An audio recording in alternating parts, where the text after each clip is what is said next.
قیصر و کسریٰ قسط نمبر 9۔ کعب نے اٹھتے ہوئے کہا، میں تمہیں یہ سمجھانا چاہتا ہوں کہ اوس اور خزرج کی لڑائیوں سے براہ راست ہمیں فائدہ پہنچتا ہے، اس لیے ہماری کوشش یہ ہونی چاہیے کہ کوئی ایسی صورت پیدا نہ ہو جس سے وہ اپنی تلواریں نیام میں کرنے پر مجبور ہو جائیں۔ ہمارا کام حبیرہ جیسے تند مزاج لوگوں کو مایوس کرنا نہیں، بلکہ ان کی پیٹھ ٹھونکنا اور ان کے حوصلے قائم رکھنا ہے۔ ایک یہودی نے کہا، جناب آپ مطمئن رہیں، ہم اوس اور خزرج میں سے کسی کا جوش ٹھنڈا نہیں ہونے دیں گے۔ یہ درست ہے کہ ان کے بیشتر خاندان لڑائی سے تنگ آ چکے ہیں، لیکن مجھے یقین ہے کہ عاصم کے واپس آنے پر جو تلواریں اس کے رشتہ داروں میں تقسیم ہوں گی وہ زیادہ عرصہ نیام میں نہیں رہ سکیں گی۔ کعب نے کہا، شمعون تم ایک ہوشیار تاجر ہو، لیکن تمہیں اس بات کا بھی خیال رکھنا چاہیے کہ تمہارا مستقبل یثرب کے باقی یہودیوں سے جدا نہیں ہو سکتا، اور یہودیوں کو مستقبل کے خطرات سے بچانے کی واحد صورت یہی ہے کہ اوس اور خزرج کے درمیان مصالحت کے امکانات پیدا نہ ہونے پائیں۔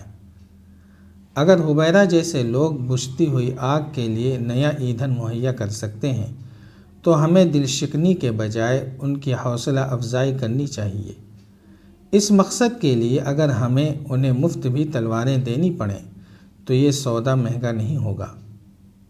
شمعون نے جواب دیا، جناب آپ اطمینان رکھیے، میں اس بات کا ذمہ لیتا ہوں کہ اوس اور خزرج زیادہ عرصہ امن سے نہیں رہ سکیں گے۔ یروشلم سے آگے بنو کلب اور بنو غطفان کے تاجروں کے ہمراہ ایک طویل سفر کے بعد عاصم کا راستہ جدا ہو گیا، اور پھر ایک روز غروب آفتاب کے وقت وہ سنگلاخ چٹانوں اور ریت کے ٹیلوں کے درمیان ایک تنگ وادی سے گزر رہا تھا۔ صحرا کی ہوا بتدریج خنک ہو رہی تھی۔ عاصم نے اچانک اپنا گھوڑا روکا اور مڑ کر عباد کی طرف دیکھتے ہوئے کہا، اب ہم آگے نہیں جا سکتے، میرا گھوڑا بہت تھک گیا ہے، ہمارے لیے راستے سے ہٹ کر اس وادی کے دوسری طرف قیام کرنا بہتر ہوگا، تم یہیں ٹھہرو، میں کوئی موزوں جگہ دیکھ کر ابھی آتا ہوں۔ عباد نے کہا، میں خود آپ سے یہی کہنے والا تھا کہ ہمیں ٹھہرنا چاہیے۔ آج سے کوئی 20 سال پہلے جب میں پہلی مرتبہ آپ کے والد کے ساتھ شام کے سفر پر گیا تھا تو واپسی پر ایک رات یہیں قیام کیا تھا۔ یہ عجیب اتفاق ہے کہ اس وقت بھی ہم شام میں گھوڑے بیچ کر آئے تھے، لیکن اس وقت ہم تنہا نہ تھے، ہمارے ساتھ یمن کے تاجروں کا ایک قافلہ تھا۔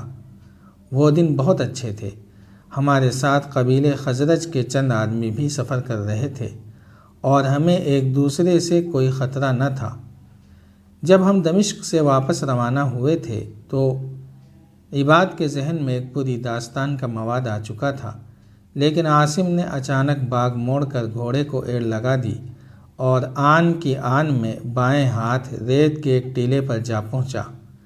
وہاں سے دوسری طرف ایک اور تنگ وادی کا جائزہ لینے کے بعد اس نے ہاتھ اونچا کر کے اپنے ساتھی کو اشارہ کیا اور وہ اس طرف چل پڑا۔ عاصم گھوڑے سے کود پڑا اور اس کی باگ پکڑ کر ٹیلے سے نیچے اترنے لگا۔ نشیب میں ایک جگہ ببول کی چند جھاڑیاں تھیں۔ عاصم نے ان کے قریب پہنچ کر گھوڑے کا ساز و سامان اتارا اور اس کے گلے کا رسہ کھول کر ایک جھاڑی سے باندھ دیا۔ خرجی سے کچھ جو نکال کر چمڑے کے توبڑے میں ڈالے اور انہیں چھاگل کے پانی سے تر کرنے کے بعد توبڑے کو ایک طرف رکھ دیا۔ گھوڑے نے توبڑا دیکھتے ہی ہنہنانا اور اچھلنا شروع کر دیا۔ عاصم نے آگے بڑھ کر گھوڑے کو تھپکیاں دیتے ہوئے کہا، دوست مجھے معلوم ہے تم بہت بھوکے ہو، لیکن ابھی تھوڑی دیر انتظار کرو۔ پھر وہ جھاڑیوں کی طرف بڑھا اور ان کی سوکھی ٹہنیاں توڑ کر ایک جگہ جمع کرنے لگا۔ اتنی دیر میں عباد بھی پہنچ گیا اور اس نے اپنے اونٹ کو بٹھا کر اترتے ہوئے کہا، میرے خیال میں یہاں سردی اتنی نہیں ہوگی کہ ہمیں رات کے وقت آگ جلانے کی ضرورت پیش آئے۔ عاصم نے جواب دیا، خیال تو میرا بھی یہی ہے، تاہم احتیاطاً یہ ایندھن جمع کر لیا ہے، اگر سردی زیادہ ہو گئی تو آگ جلا لیں گے۔ تم پانی کا مشکیزہ اور کھانے کا سامان اتار لو اور اونٹوں کو ان جھاڑیوں سے باندھ دو۔ باقی سامان اتارنے کی ضرورت نہیں۔ ہمیں پچھلے پہر یہاں سے روانہ ہو جانا چاہیے۔ میں چاہتا ہوں کہ چاند ہم گھر پہنچ کر دیکھیں۔ مشکیزے میں پانی کافی ہے، تم کچھ گھوڑے کو پلا دو۔ میں نے توبڑے میں جو بھر دیے ہیں۔ تھوڑی دیر بعد رات ہو چکی تھی۔ اونٹ ببول کی ٹہنیاں نوچ رہا تھا اور گھوڑا توبڑے میں منہ ڈالے جو چبا رہا تھا۔ عاصم نے عباد کے ساتھ بیٹھ کر پنیر سے جو کی روٹی کے چند نوالے کھائے، اس کے بعد پانی پیا اور ٹھنڈی ریت پر ٹانگیں پھیلاتے ہوئے کہنے لگا، ہمیں آگ کی ضرورت نہیں، تم اطمینان سے سو جاؤ، میں آدھی رات تک پہرا دوں گا۔ عباد کی آنکھیں پہلے ہی نیند سے بوجھل تھیں۔ وہ فوراً لیٹے ہوئے بولا، دیکھیے جب آپ کو نیند آنے لگے تو مجھے ضرور جگا دیں۔ رات کے وقت ہم میں سے ایک کو پہرا ضرور دینا چاہیے۔ تم میری فکر نہ کرو، میں نے کل رات خاصا سو لیا تھا، اب اگر مجھ پر نیند کا غلبہ ہوا تو بھی اٹھ کر ٹہلنا شروع کر دوں گا۔ تھوڑی دیر بعد عباد خراٹے لے رہا تھا اور عاصم چت لیٹا ستاروں کو دیکھ رہا تھا۔ اس کے خیالات مختلف سمتوں میں پرواز کر رہے تھے۔